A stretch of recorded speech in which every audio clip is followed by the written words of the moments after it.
Gelsem ucadan desem sesim titreyer. Bazen içim dolur gafil, hiç kim bilmez, hiç kim görmez. Senin yerin boş kalmayıp sadece dolmur eçneyle. Her şey yerindedir güya ama dünya biraz eskiktir elə.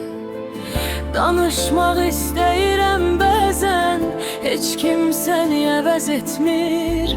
Susuram çünkü bu sükut sənin adını daha yaxşı deyir. Bu ayrılıq vaxtla keçmir, sadəcə öyrəşir ürək.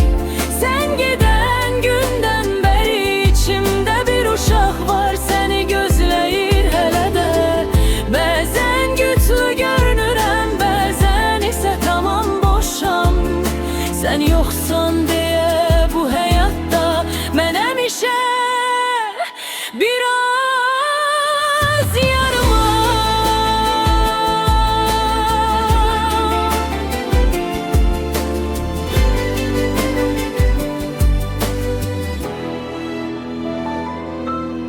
Hamı gedir, hamı qayıdır, sən isə başqa yoldasan.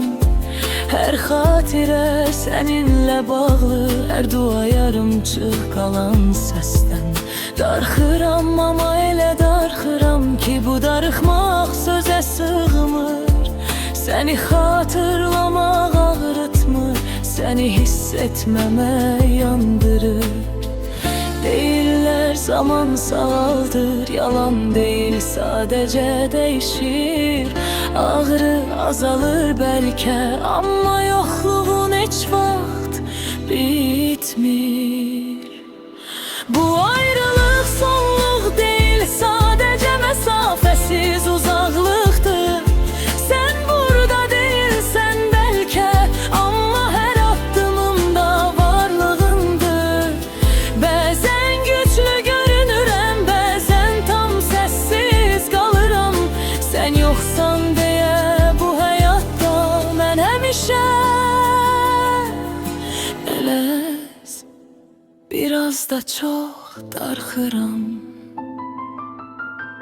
Əgər bir gün hiss etsən qəfil, kimsə səni xatırladı, bil ki o an mən susaraq səninlə danışırdım.